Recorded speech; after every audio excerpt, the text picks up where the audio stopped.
Bismillahirrahmanirrahim. Assalamualaikum warahmatullahi wabarakatuh. Alhamdulillahirabbil alamin. Wassalatu wassalamu ala sayyidil anbiya wal mursalin sayyidina wa maulana Muhammadin wa ala alihi wa sahbihi wa man ittaba'a bi ihsanin ila yaumiddin, amma ba'du. Keluar ya?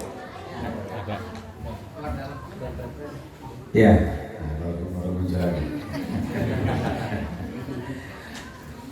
alhamdulillah. Pertama kita bersyukur kehadirat Allah Subhanahu wa Ta'ala atas segala nikmat, segala karunia yang Allah memberikan kepada kita semua, hingga pada hari ini kita bisa hadir di Masjid Al-Huda.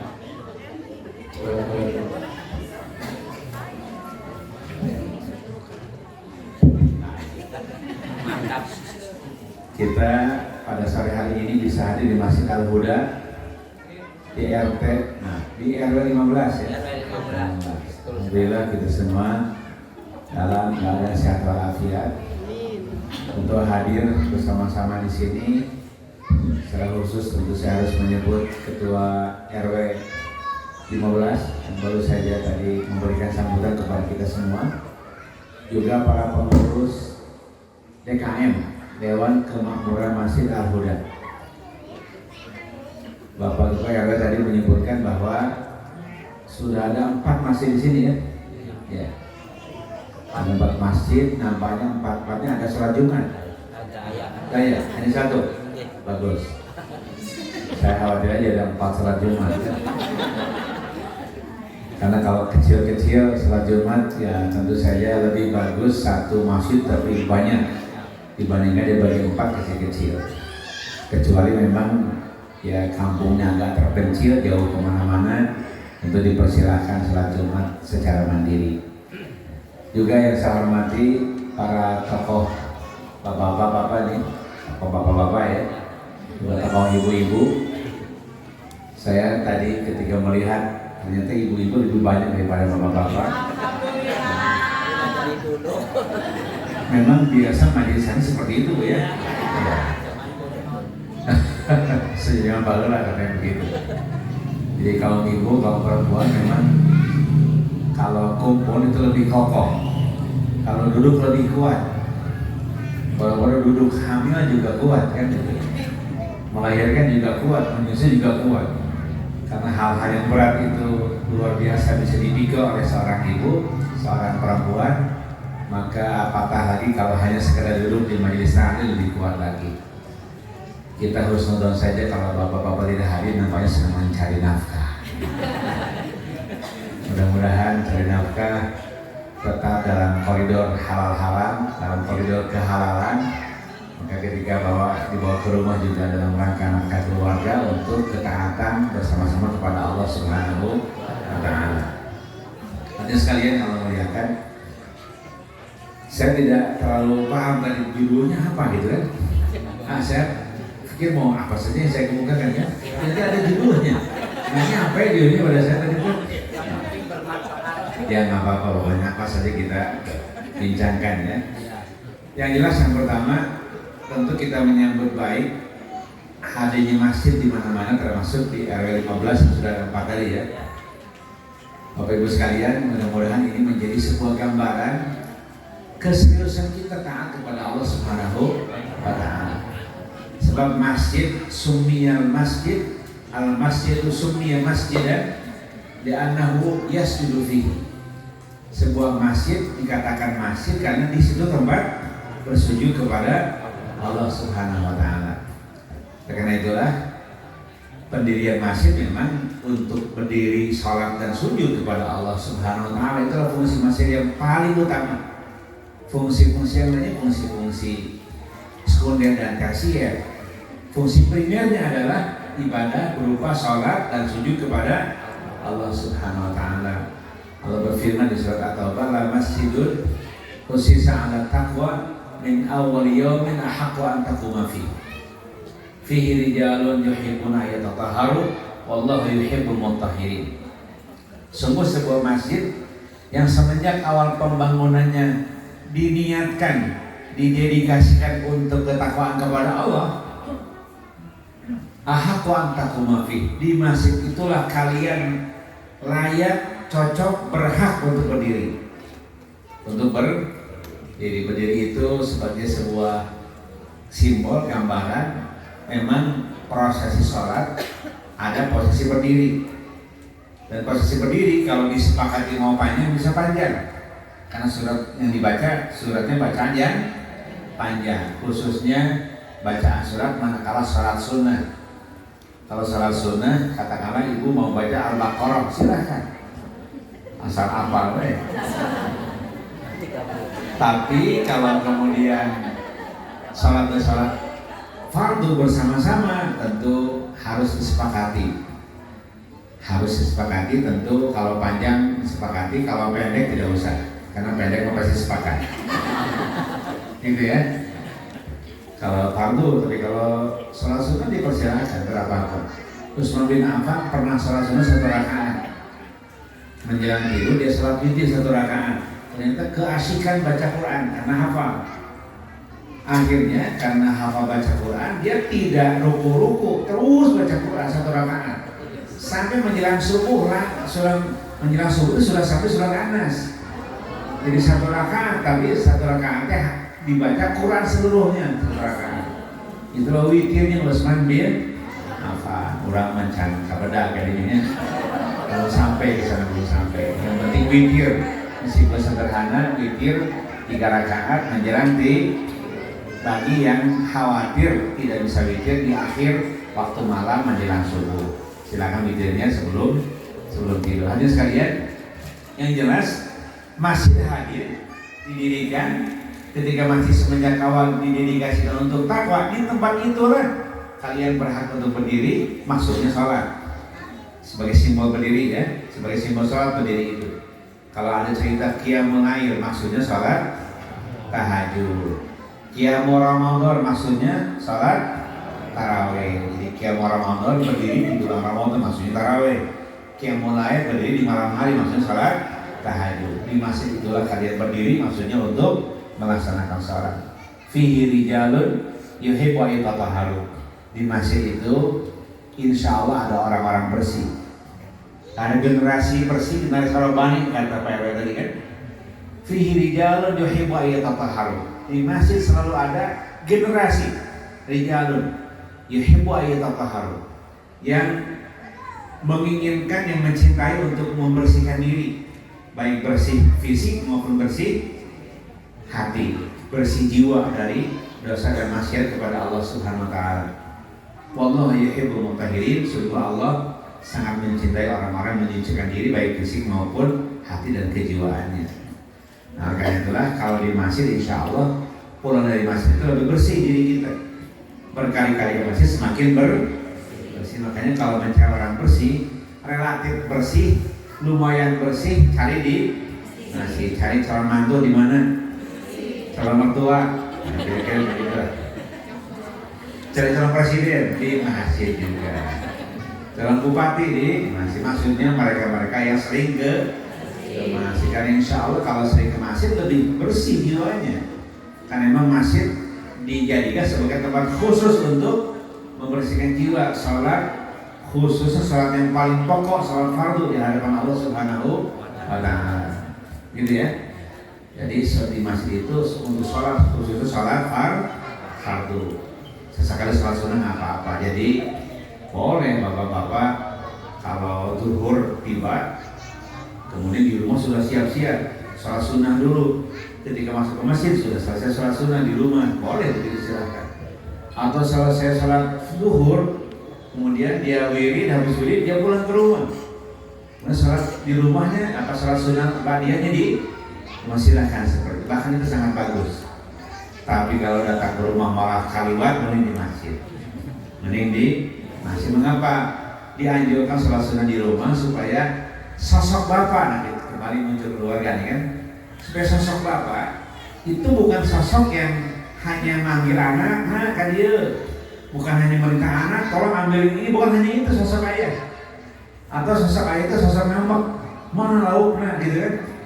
Kalau kemudian kurang lauk ketika mau makan, bukan sosok itu yang dilihat oleh anak-anak kita, tapi sosok sang ayah, karena ayah juga tidak hanya salat di masjidnya hanya salat fardu, kemudian salat sunnah dibawa ke rumah, maka di rumah pun menjadi sebuah menjadi sebuah idola bagi anak-anaknya. Ternyata si ayah sering salat sunnah di rumah, itu dikenal.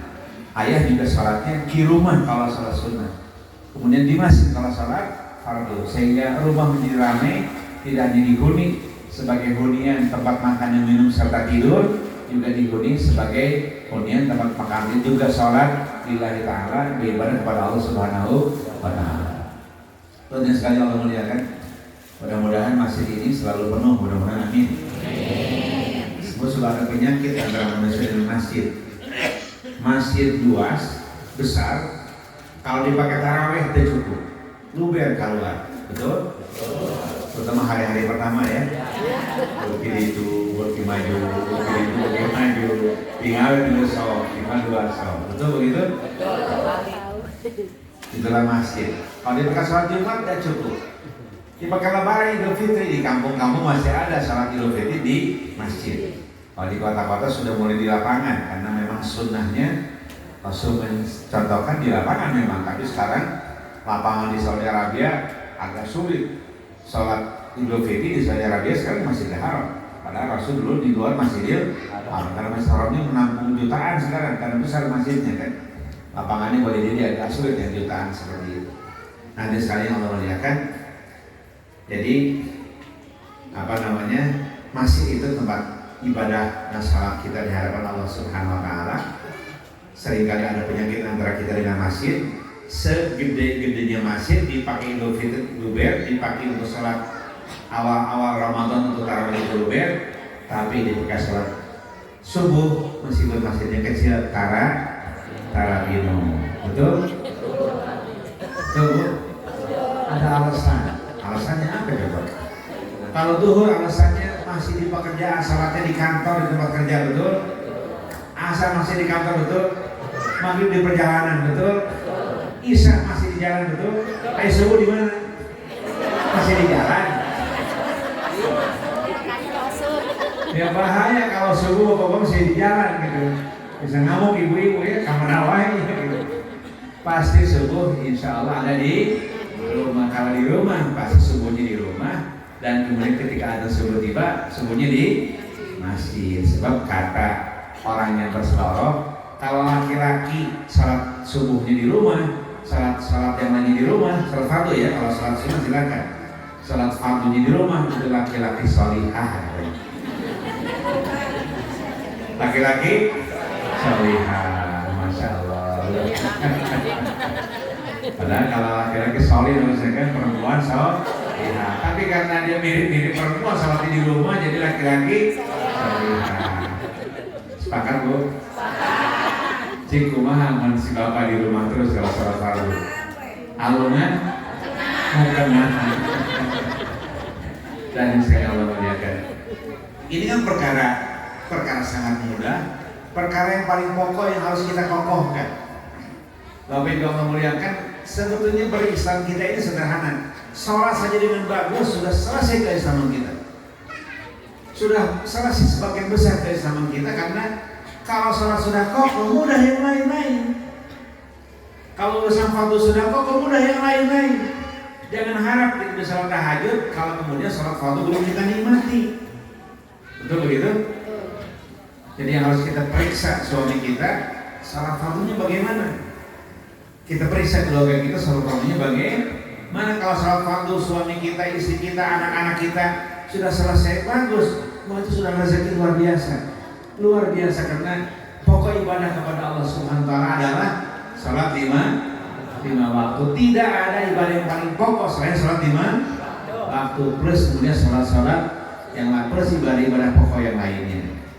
Saya suka bercerita tentang masalah ini, cerita pada masa Nabi, cerita tentang salat ya. Salat itu kan menjadi tiang agama. Salat itu menjadi amal yang pertama kali dihisab di hari akhirat nanti. Amal-amal yang lain itu tidak dihisab, sebelum sholat selesai dihisab. Sholat heula, Insya Allah salat hisabnya mudah, yang lain juga akan mudah karena ibadah lain ibadah turunan dari sholat. Pokoknya adalah sholat. Ini penting, Bapak Ibu sekalian ya. Di zaman Nabi, ini gambaran tentang sholat ini dan ibadah-ibadah pokok khususnya yang sangat mudah dilaksanakan oleh siapapun di antara kita kaum muslimin kaum muslimat. Di masa Nabi ada sebuah majelis, saya tidak paham majelis mirip-mirip Al-Huda atau tidak. Yang penting Nabi sedang ada di hadapan sebuah majelis. Tiba-tiba datang seorang orang Arab dari perkampungan, Arabi, orang Arab kampung datang. Datangnya pang nerina, tapi bertanya lebih dulu. Datang paneri, nanya di heula. Jadi datangnya terlambat di akhir, tapi nanya terlebih dahulu. Ini istimewa memang, ya. Orang kamu seringkali pikirannya jernih ya. Ini juga menggambarkan orang kamu yang jernih pikirannya. Dia bertanya pertanyaan yang visioner. Pertanyaan tentang masa depan manusia yang paling pokok yaitu surga. Ya. Dia bertanya begini, ya Rasulullah, dullani ala amalin idza amiltuhu dakhaltu jannah. Ya Rasulullah, tunjukkan kepadaku jalan amal-amal yang jika aku melakukannya aku masuk surga. Wah, bukan THR ditanya ya. Bukan THR ditanya, tapi urusannya bagaimana cara masuk surga. Ya Rasulullah, tunjukkan kepadaku amal-amal yang jika aku melakukannya aku masuk surga. Kan pertanyaan hebat kan? Yang nanya orang kampung bukan orang kota. Kita di sini kampung atau kota? Kampung. Kota. Luar biasa, sudah handphone semua kan? Kota lagi gitu, bukan orang kampung gitu. Iya. Hadis sekalian Allah muliakan, Rasul menjawab. Jawabannya adalah satu. Tu'minu billah wa la tusyriku bihi syai'an. Engkau beriman kepada Allah dan tidak menyekutukan Allah dengan sesuatu apapun. Poin ini selesai dengan mengucapkan asyhadu an la ilaha illallah wa asyhadu anna muhammadar. Selesai, poin ini selesai. Ini poin pertama selesai dengan syahadat. Karena iman itu sederhana, syahadat beberapa detik iman masuk. Seseorang yang asalnya muslim kemudian mau masuk Islam, syahadat beberapa detik selesai, dia bisa masuk Islam. Dia langsung terhapus dosa-dosa masa lalu sebelum dia Islam. Begitu ya. Yang kedua, waktu qimus shalawatil maktubah. Engkau segera dirikan, segera lakukan sholat fardu 5 kali sehari. Betul? 5 kali sehari? Bukan 6 kali. 5 kali ya? Bukan 3 kali. Bisi ayat yang mengajarkan sholat fardu 3 kali pasti salah. Jangan ragu, itu bukan pendapat, itu pasti kesesatan. Kalau ada yang mengajar sholat 3 kali, bisi ayat. Saya nggak akan cerita panjang, bisi ayat. Bisi ayat anak-anak kita pulang dari sekolah, pulang dari Bandung, pulang dari kampus, tiba-tiba ada yang mengajarkan sholat 3 kali sehari, langsung terasa ibunya itu sah. Sebab sholat yang difardukan 5 kali, tiba bagelangnya 5 kali sampai hari kiamat dia sholat fardu 5. Yang kedua dirikan sholat 5 waktu sehari semalam. Mudah? Sholat subuh 2 rakaat, baca Al-Ikhlas, baca Al-Falaq, baca An-Nas, atau baca kuliah, baca Qur'an berapa menit? 4 menit selesai ya? Ya Allah, update HP setengah jam gitu. Ya sholat subuh 4 menit menit banget gitu. Dan beban ibadah malam itu gak ada yang berat, sama sekali waktu yang sangat pendek. Dan kalau kemudian mau dan mampu baca sabi silakan, baca tawaruk silakan. Tapi kalau tidak mampu cukup Al-Ikhlas, Al-Falaq, An-Nas, kuliah cukup selesai. Kan begitu. Itulah sholat fardu 2 rakaat mudah betul. Jadi kalau ada orang mengatakan saya belum bisa sholat, keterlaluan. Karena sholat itu ibadah pokok yang mudah dilaksanakan oleh seorang manusia, seorang mukmin. Zuhur 4 rakaat mudah, asar 4 rakaat mudah, semuanya mudah, semuanya gak ada yang sulit. Sholat 5 waktu, yaitu sholat yang difardukan zuhur, asar, maghrib, isya, subuh. Itu yang kedua, yang kedua. Yang kedua, kata Rasul, laksanakan salat 5 waktu. Yang ketiga, waqasum Ramadan, melaksanakan puasa bulan Ramadan secara penuh. Kecuali ada uzur ya. Kalau laki-laki nggak ada uzur yang pasti bisa penuh. Yang ketiga, puasa. Yang keempat, waktu dia zakat mafruḍ, bayar zakat waktu jika mampu punya harta sampai nisab. Yang kelima, mau haji nggak disebut karena terlalu berat. Haji mah kewajiban seumur sekali. Zakat juga kewajiban kalau punya harta sampai nisab. Sebagian orang yang bisa, jadi yang bisa seluruhnya ada yang 3 poin: iman, tidak syirik, salat dan puasa. Gak ada hambatan karena nggak menyangkut harta ini. Ya, sepanjang makan kan bisa puasa. Puasa gak ada untuk buka. Kalau tidak puasa kan makan juga kan gitu. Karena puasa hanya mengganti waktu untuk makan. Yang ngasih makan pagi sebelum pagi, yang ngasih makan siang dihapus, tidak ada. Yang ngasih makan malam diajukan di awal malam, yaitu buka puasa setelah tiba waktu maghrib. Gitu kan? Jadi 3 hal yang paling mungkin dilakukan oleh seseorang. Tapi Rasul mengungkapkan yang patah pada orang yang bertanya tadi. Pada yang bertanya yang lainnya hanya 2. Pada yang bertanya yang lainnya hanya 3. Yang bertanya hanya 4 yang disebutkan dari rukun Islam tersebut. Tergantung keadaan. Karena Rasul menyebut iman, puasa, salat dan puasa. Kadang Rasul menyebut iman dan salat. Kadang Rasul menyebut iman, salat, puasa dan zakat. Kadang yang lebih jarang Rasul menyebut 5-5-nya. Syahadat disebut sampai dengan munggah haji. Hadis saja yang 4 yang disebutkan ya. Ya Rasulullah, tunjukkan kepadaku amal-amal yang jika aku melakukannya aku masuk surga. Kata Rasulullah, 1, iman kepada Allah dan tidak syirik. 2, laksanakan salat 5 waktu. 3, puasa. 4, bayar zakat kalau mampu, kalau sampai nisab harta kita. Selesai, hanya 4. Si Arabi tadi, si Arab orang kampung tadi mengomentari, ya Rasulullah, walladzi nafsi biyadihi la azidu ala dzalik. Wahai Rasulullah, demi zat yang jiwaku ada pada genggamannya, aku mau melaksanakan dan tidak akan menambah kecuali itu. Begitu. Maksudnya, silahkan lakukan. Ya.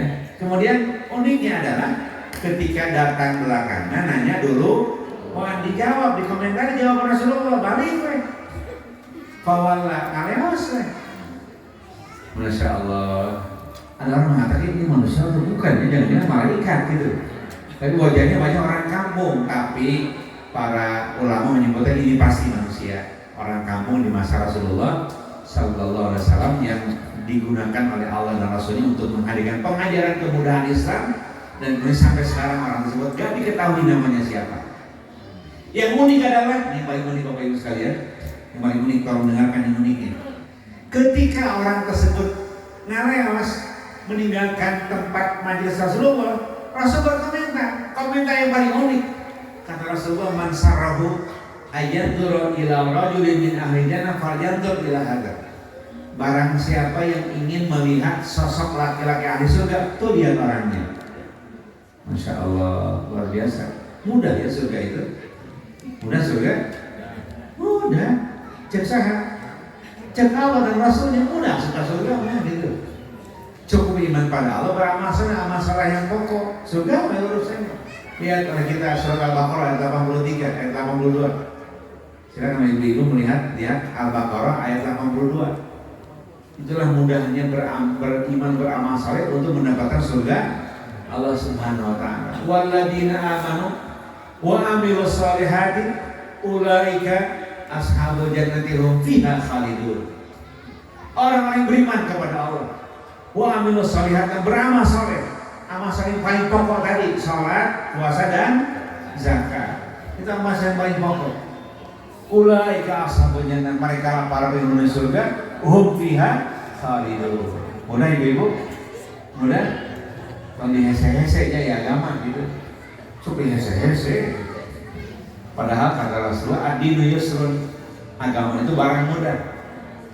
Wala yushadda hadza dina ahadun illa ghalabahu. Tiada seorang pun di antara kamu yang menyusah-nyusahkan agama kecuali dia akan terkalahkan oleh kesusahan yang dia bikin sendiri. Barang siapa yang muridkan agama, yang menyulitkan agama, maka dia akan terkalahkan oleh kesulitan yang dibuatnya sendiri, karena agama hukumnya mudah. Itu begitu? Alhamdulillah. Jadi Masya Allah kalau kita sebagai bapak, sebagai ibu, kemudian di rumah tangga memiliki anak-anak, kemudian kita sudah terjamin sholatnya yang baik, wah luar biasa. Luar biasa, apalagi kalau ibu-ibu punya, kalau ibu-ibu itu punya jalur khusus masuk surga ya. Tadi jalur umum bu, ada jalur khusus, ingin tahu jalur khusus?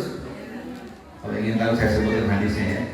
Kata Rasulullah, al-mar'atu idza shalat khamsaha wa shamat syahraha wa hafizat farjaha kemudian wa ata'at ba'laha faqilalaha udkhuli min abwabi jannati syi'ti. Gitu ya. Dikata Rasulullah, seorang perempuan ketika dia sholat 5 waktu, puasa pada bulan Ramadan, kemudian menjaga kehormatannya, menjaga kemaluan dan kehormatannya, hanya kepada suaminya dia berikan.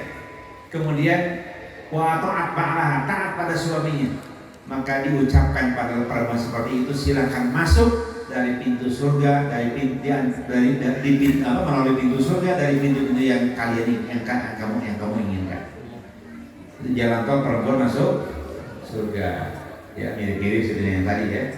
Tapi ada yang sangat khusus di situ. Itu disebut secara khusus. 1, sholat, 2, puasa, 3, menjaga kehormatan, 4, taat kepada suaminya. Jika ini dilakukan, maka diucapkan pada perempuan tersebut, silakan masuk dari pintu surga yang kalian inginkan. Luar biasa, alhamdulillah. Mudah kan Bu ya? Alhamdulillah. Jadi jangan dipersulit lah kalau urusan agama ya. Buat mudah saja, dibuat senyum ya. Buat senyum, jangan sampai hidup kita ini baur gitu. Aduh, banyak masalah baur gitu. Dan baur deh, lomba hutang baur udah selesai kan. Coba lomba hutang, lomba masalah, senyum, boleh jadi selesai dengan senyum kan. Menang baur mending senyum. Insya Allah udah dibayar dan kabayar, mudah-mudahan Allah menggunakan bayaran tersebut. Gitu kan? Ingin tahu doa bayar hutang? Ingin tahu? Ingin sekali. Ada yang punya hutang gitu? Masya Allah, baik. Saya juga harus hamatan ternyata. Iya, katanya ibu-ibu penyakitnya kalau nggak harus hamatan biasanya tidak izin ke suami katanya. Begitu? Tiba-tiba nganyuk kayak gitu. Tuh kan? Harus izin atau ke suami, jangan nganyuk terizin. Ya. Bapak Ibu yang Allah muliakan begini. Jadi ada seorang sahabat Nabi di masjid terus-terusan. Ya. Jadi ditanya mengapa Pak di masjid? Kan ini bukan waktu sholat. Kalau sebelum zuhur di masjid menunggu zuhur dan setelah zuhur di masjid menunggu wirid, menunggu selesai wirid kemudian pulang, wajar kan itu waktu sholat. Qobliyah ba'diyah selesai pulang. Ini di waktu jam 10 pagi yang harusnya orang-orang pada bekerja di masjid terus-terusan. Ada seorang laki-laki di masalah seluruh. Rasul mengatur, ada apa wahai kirangan para sahabatku? Kata dia, lazimatni al-humum wa duyun. Saya terjebak oleh kebimbangan dan hutang. Begitu kata si laki-laki tadi ya. Kata Rasulullah, maukah aku ajarkan sebuah kalimat atau kalimat-kalimat dalam bentuk doa yang dengan doa tadi kamu akan selesaikan kebingungan kamu dan hutang kamu. Wah pasti mau kan gitu. Diajarkanlah sebuah doa gitu. Allahumma inni abduk wa ibnu abdik wa ibnu amatik nasiyati biyadik madun fiya hukmuk amdun fiya qada'uk nas'aluka bi kulli ismin huwa laka sammaita bihi nafsak aw anzaltahu fi kitabik aw 'allamtahu ahadan min khalqik. Itu kan dampaknya bisa bayar hutang, ada panjang doa itu mah. Cuma doanya yang paling pendek ke Rabbana atina fid dunya hasanah wa fil akhirati hasanah wa qina. Bisa juga silakan enggak apa-apa. Tapi kalau yang khusus yang tadi. Kalau saya kirim di SMS ya. Kan diapakan Bu ya? Ya, saya juga karena pernah punya hutang lumayan hafal ya. Alhamdulillah. Ya Allahumma inni abduk wa ibnu abdik wa ibnu amatik nasiyati biyadik madin fiyya hukmuk adun fiyya qada'uk as'aluka bi kulli ismin huwa laka sammaita bihi nafsak aw anzaltahu fi kitabik aw 'allamtahu ahadan min khalqik aw ista'tharta fi ilmi ghaibi 'indak an taj'al al-Qur'ana al-karima rabi'a qalbi wa nura sadri wa jala'a hazni wa dhahaba hummi ya rabbal alamin. Harus begitu. Apa? Itu mah asli, itu doa bayar hutang asli kan. Ya, karena saat itu kejadiannya ada seorang sahabat Nabi di masjid, bukan waktu sholat. Ketika ditanya dia bilang saya kebingungan banyak hutang. Ya, jadi doa tadi. Kemudian beberapa saat kemudian, entah seminggu entah 2 minggu, ketemu dengan Rasulullah. Ya Rasulullah, dengan doa tadi saya sudah selesaikan semua hutang. Alhamdulillah. Kalau sudah selesai, tidak hutang lagi ya. Buka karena beres hutang dulu. Ya, dan sekalian, gitu ya. Alhamdulillah. Sekali lagi ya, kan kita senyum bahagia kan enak, bagus kan, alhamdulillah. Mengapa? Karena agama ini harus bawa bahagia. Jangan sampai kita menghadirkan agama dan diri kita atas nama serius tidak bahagia. Bahkan terlalu serius sehingga pengajian jadi banyak cemerut gitu. Nah, pengajian jadi banyak senyum, padahal agama ini sebuah ajaran Allah yang bersifat mudah. Dengan kemudahan-kemudahan tersebut kita bisa melaksanakan dengan mudah. Dengan yang mudah-mudahan tadi kita bisa masuk dalam surga. Itu agama mudah. Bapak Ibu sekalian Allah muliakan, kata para ulama, hati-hati urusan bahagia ini. Bahagia ini harus hadir dalam semua ketaatan kita. Senyuman harus hadir dalam semua ketaatan kita pada Allah Subhanahu wa taala. Urusan-urusan yang baik harus hadir dengan senyuman. Karena ternyata orang mencari kemaksiatan kebanyakannya mencari kebahagiaan, tapi tidak pernah ketemu sama sekali. Orang datang ke tempat kemaksiatan, datang ke tempat disco, datang ke tempat dugem, datang ke tempat maksiat, ingin cari kebahagiaan pada dasarnya, tapi tidak pernah ketemu kebahagiaan di tempat-tempat maksiat. Kalau saja ternyata banyak orang yang datang ke tempat maksiat untuk mencari kebahagiaan dan tidak ketemu, mengapa tidak kalau kita datang ke majelis taklim, datang ke masjid, datang ke tempat taat, bahagia, happy, tersenyum. Betul? Setuju? Senyum Bu? Datang ke rumah kata si bapak, kenapa sih ibu senyum? Wah, kena ya. Bahagia punya suami, punya istri senyum-senyum seperti ini yang luar biasa. Begitu. Karena kita ternyata memahami agama dengan penuh kebahagiaan. Begitu ya. Salat bahagia, puasa bahagia, punya hutang juga bahagia. Karena kita berdoa kepada Allah berusaha untuk segera dibayar gitu. Insya Allah. Ada yang pendek Bu? Ada yang pendek. Doa supaya kita terhindar dari hutang. Doanya adalah Allahumma qfini bihalalika an haramika wa ghnini bifadlika amman siwa. Pendek kan? Pendek kan? Ini bisa dibaca setiap kali selesai sholat. Selesai sholat. Allahumma qfini bihalalika an haramika wa ghnini bifadlika amman siwa. Ya Allah, cukupkan padaku dengan halal yang kau berikan padaku, hindarkan dari yang haram-haram. Keduanya ya, waqnini min fadlika amman siwa, dan kayakanlah aku dengan karuniamu dari hal-hal yang tidak perlu selain zatmu, selain dirimu. Gitu ya. Luar biasa, ini tidak langsung urusan hutang, tapi ini urusan penghindaran pada haram, hanya megang yang halal, kemudian komitmen hanya meminta kepada Allah Subhanahu wa taala saja, zikir dan taat hanya kepada Allah Subhanahu wa taala. Dampaknya kita akan dibuat mudah dalam segala urusan sehingga hutang pun terbayar. Kalau yang tadi mau lebih jelas, yang tadi yang panjang tadi ya, ini yang pendek. Dua-duanya mau Bu? Mau. Nanti saya SMS-in ke siapa, ke Pak RW nanti. Boleh, saya SMS-in nanti doanya. Saya kira udah hafal tuh doa tadi. Panjang teuing. Masya Allah. Kan? Nu pendek ya saya. Nu katilu. Katilu mana?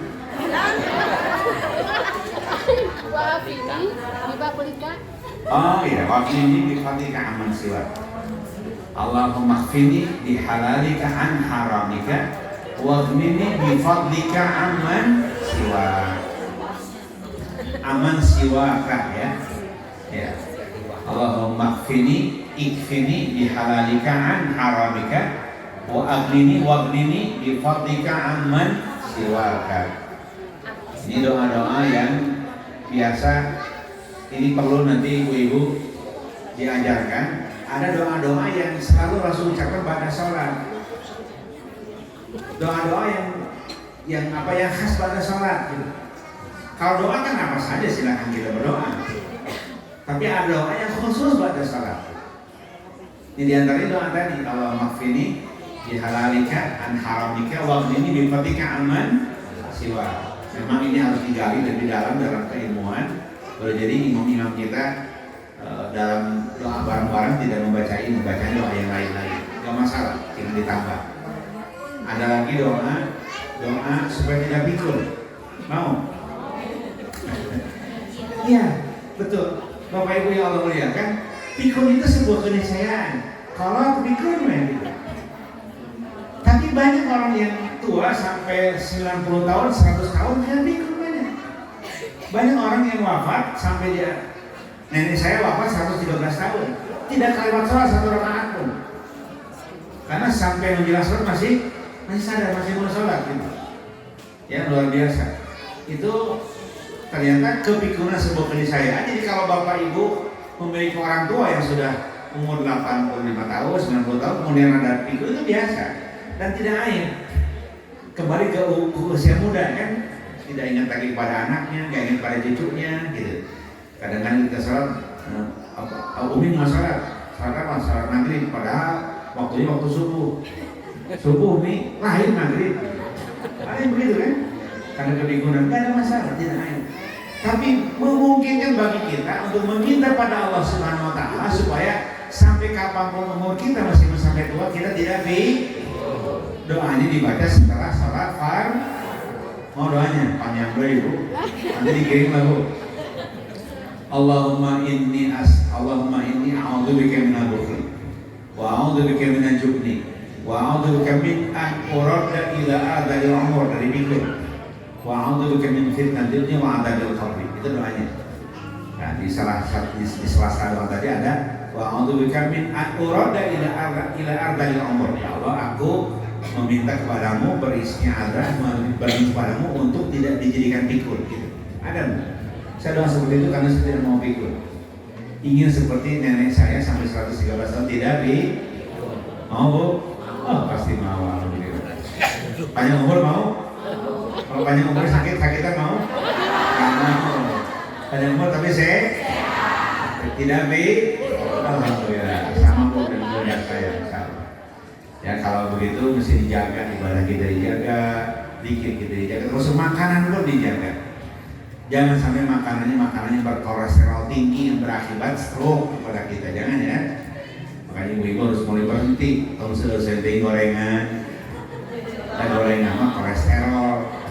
Mana ini guru pun yang disepan. Meskipun jenuh kan.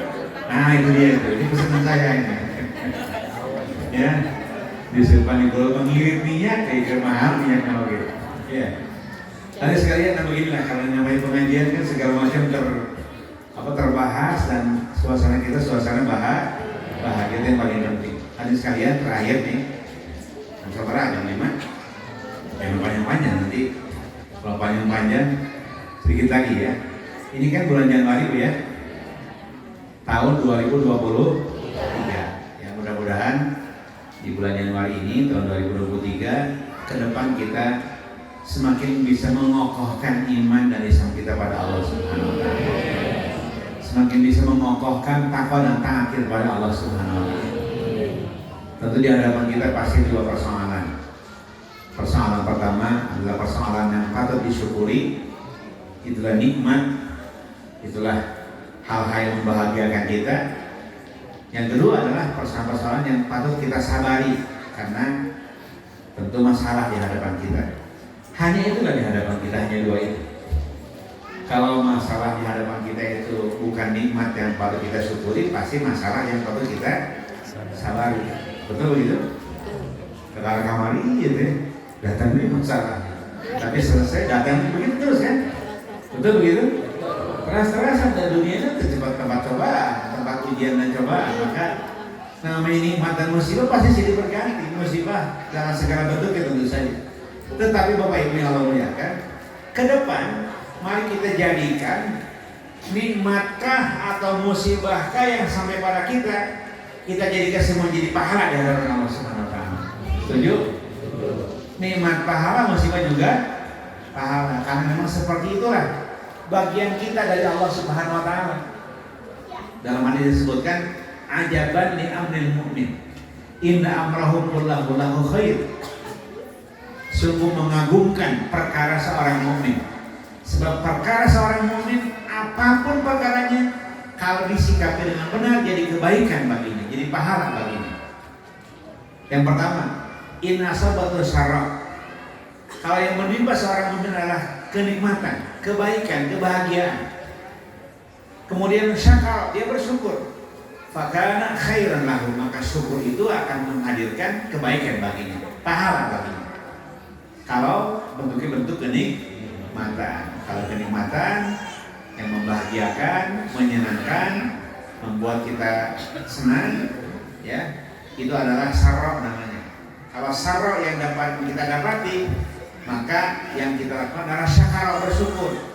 Maka syukur itu akan mengakibatkan saroknya menjadi kebaikan seluruhnya bagi kita. Sebab nikmat juga kalau salah sikap menjadi masalah, menjadi dosa. Ya. Kamu kenikmatan berupa uang, berupa kebahagiaan, berupa kenikmatan, berupa harta. Judi kan menjadi keburukan. Tapi yang terjadi harusnya adalah ketika dapat asaro, kenikmatan, kebahagiaan, kebaikan, kesenangan, maka kita sikapi dengan syakar, bersyukur. Maka syukur jadi kebaikan dan pahala bagi kita. Wah, ini sahabat dorok, sebaliknya. Kalau yang menimpa kita adalah dorok. Apa dorok itu? Musibah, persoalan, masalah, problema, kesusahan, dan sebangsanya dengan bahasa-bahasa yang mungkin pas untuk kita bahasakan. Dorok namanya. Nah, kalau dorok, sobarok, bersabar, maka bersabar itulah fakana khairan lahu, maka jadi kebaikan baginya gara-gara bersabar. Hanya itulah yang kita akan hadapi. Sesuatu yang ujungnya syakar jadi kebaikan, sesuatu yang ujungnya sabar jadi kebaikan. Kenikmatan disyukuri jadi kebaikan, musibah, keburukan disabari jadi kebaikan pula. Hanya itu kita hadapi terus, kan Allah muliakan. Tentu syukur kita yang pertama adalah syukur atas iman dan Islam yang Allah berikan kepada kita. Tidak ada kenikmatan yang lebih agung, tidak ada kenikmatan yang lebih tinggi yang dimiliki manusia seagung nikmat Islam dan iman kepada Allah Subhanahu wa taala. Betul? Ya. Dengan iman dan Islam kita akan masuk ke dalam surga. Apakah orang-orang yang punya kekayaan yang sangat banyak jumlahnya tapi tidak beriman, apakah ujungnya surga? Bukan. Ujungnya surga itu hanya berlaku untuk orang yang beriman kepada Allah Subhanahu wa taala. Karenanya nikmat yang terbesar yang patut kita syukuri supaya terus meningkat nikmat tersebut di hadapan kita adalah iman dan Islam. Syakar itu secara bahasa gemuk, Bu. Artinya gemuk. Syakaratul baqarah, sapi bersyukur, artinya sapi tambah gemuk. Kalau syakarat ibu-ibu, bukan ibu tambah gemuk, bukan. Nikmat ibu-ibu ditambah oleh Allah Subhanahu wa taala. Jadi kalau syakaratul muslimatu, syakaratul mu'minatu, seorang mukminah bersyukur, maksudnya dengan bersyukur iman nikmatnya semakin bertambah. Tapi kalau dinisbahkan ke hewan, syakaratul baqaratu, sapi bersyukur, maksudnya tambah gemuk. Ibu juga tambah gemuk, tapi yang gemuk adalah nikmat nikmatnya. Pasti kalau gemuk pasti ibu nggak mau pasti ya. Oleh karena kalau ibu nggak mau gemuk, tinggalkan tepung, tinggalkan gorengan, tinggalkan gula, selesai. Gitu. Hah? Apa? Kopi. Alhamdulillah favorit ya. Oh jadi yang bergula favorit itu. Yang manis-manis favorit. Ya tapi bu, kalau manis-manis kalorinya tinggi. Si ibu bisa aja sih ibu. Ya, pokoknya semua kita sudah manis di hadapan Allah Subhanahu Wa Taala. Amin. Ya, jadi sekali lagi nikmat yang paling pokok, yang paling besar yang patut kita syukuri adalah nikmat iman dan Islam. Tapi nikmat-nikmat yang lain yang sangat banyak jumlahnya, kita syukuri setiap nikmat yang Allah berikan pada kita. Nikmat hidup kita syukuri, nikmat sehat kita syukuri. Ya, Bapak Ibu yang Allah muliakan, mata kita sedang sehat hari ini, sehat mata kita. Salah satu tanda mata kita sehat, mata kita berair ya. Ya kita bisa ngicip kan, bisa ngicip, gitu. Karena ada airnya, ada cairannya. Cairan ini diproduksi oleh mata. Allah menakdirkan ada produksi cairan yang masuk ke kelopak mata kita sehingga bisa ngicip, ngicipnya lancar. Betul? Ada orang sakit mata, air mata nggak keluar, cairan mata nggak keluar, dia bisa ngicip, perih luar biasa. Dia beli obat miliaran setiap tahun hanya untuk mencerahkan mata supaya terbeli. Hanya urusan nikmat terkait dengan mata luar biasa. Sampai ingat nikmat mata jangan-jangan kara ya. Masya Allah, kalau sakit mata baru kemudian ingat nikmat mata tersebut luar biasa. Jangan sampai ya seperti saya katakan tadi, ada seseorang yang cairan mata tidak keluar, akibatnya kesat, perih luar biasa. Ya, karena air mata itu selalu keluar, nanti ada dunia luar, udah keluar dia menguap kan jadi kering, ganti lagi ada air mata yang baru, ada cairan yang baru. Jadi basah terus mata kita kan, bisa ngicip terus menerus. Coba bayangkan kalau air mata nggak keluar, aduh luar biasa. Dan mahal pengobatannya luar biasa. Hanya untuk beli obat tetes untuk mengganti air mata. Ya, Allah Akbar. Nah ketika sedih air mata keluarnya banyak. Ketika biasa air mata keluarnya dikit-dikit. Dan boleh sedihnya sekali menangis gitu, terutama menangis di malam hari. Takut akan adab Allah Subhanahu Wa Taala. Berikutnya hadirin sekalian, itulah nikmat.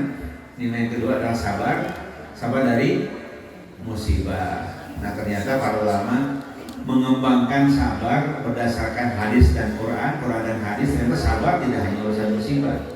Ada 3 jenis kesabaran. Ini yang paling akhir dulu ya. 3 jenis kesabaran. Pertama, sabar dalam taat kepada Allah Subhanahu Wa Taala. As-sabru fi ta'ah.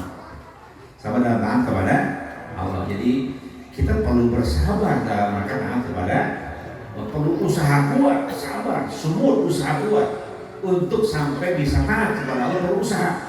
Usaha itu namanya sabar dalam ketaatan. Itulah as-sabru fi ta'ah. Yang pertama. Yang kedua, as-sabru 'anil maksiat. Bersabar untuk menghindari kemaksiatan. Yang kita hindari sekuat tenaga jangan sampai ada kemaksiatan, atau kalau ada kemaksiatan kecil-kecil sekali sifat kepada Allah Subhanahu Wa Taala. Dosa juga disebut ada dosa kecil. Dosa kecil tentu siapapun sulit untuk menghindar, banyak yang terlibat dosa kecil kan. Tetapi dosa kecil bisa selesai dengan istighfar dan zikir kepada Allah Subhanahu Wa Taala dan berbuat baik secara umum. Sabar untuk tidak bermaksiat. Pertanyaannya, mengerjakan taat dengan meninggalkan maksiat, babari mana? Hese mana? Kan gitu. Mengerjakan taat dengan meninggalkan maksiat, hese mana? Hese maksiat. Kalau mengerjakan taat itu al-fi'lu, mengerjakan sesuatu, ada energi yang keluar. Salat, kudu wudu, ya, kudu ke masjid laki-laki, kudu menghadap kiblat, ada waktu tertentu dari rumah ke masjid. Mengerjakan taat kan? Jadi taat itu al-fi'lu, mengerjakan sesuatu, ada energi yang keluar. Sementara maksiat atar meninggalkan, tong juri cici, ada energi yang keluar. Jangan berbuat buruk, cici. Jadi babari mana? Meninggalkan taat, meninggalkan maksiat dan mengerjakan taat. Seharusnya babari meninggalkan maksiat daripada mengerjakan taat, sebab mengerjakan taat ada energi yang keluar, sementara meninggalkan taat, meninggalkan maksiat hanya diam saja selesai, atarku diam. Tapi banyak orang mengatakan hesenya gitu, lebih babari maksiat sih dari taat mah gitu. Terbalik, yang banyak duit. terbalik, ya, yang justru lebih mudah adalah meninggalkan maksiat daripada mengerjakan taat. Karena mengerjakan taat ada sesuatu yang dikerjakan, sementara meninggalkan maksiat hanya meninggalkan titik. Nah, dua-duanya perlu kesabaran, as-sabru fi ta'ah dan as-sabru 'anil maksiat. Sabar dalam mengerjakan taat dan sabar dalam meninggalkan maksiat. Yang ketiga adalah sabar yang umum kita lakukan, yaitu as-sabru 'indal musibah. Sabar ketika mendapatkan musibah, ketika mendapatkan kepahitan, ketika mendapatkan persoalan, ketika mendapatkan problem dan lain-lain. Dan itulah yang kita akan hadapi ke depan selalu seperti itu sampai kehidupan kita berakhir. Di depan kita ada sesuatu yang patut kita syukuri jadi kebaikan, dan sebaliknya ada sesuatu yang patut kita sabari menjadi kebaikan. Hanya itu kita hadapi di tahun-tahun ke depan dalam 2023 ini. Mudah-mudahan resolusinya adalah, ya, passionnya adalah, titik tolak kita, titik pokok kita adalah di tahun 2023 dalam konteks kita sebagai hamba Allah, kita semakin mengokohkan iman dan ketakwaan kita kepada Allah Subhanahu wa Ta'ala. Saya kira itu yang bisa saya sampaikan. Demikian, terima kasih. Billahi taufiq wal hidayah. Wassalamualaikum warahmatullahi wabarakatuh. Waalaikumsalam.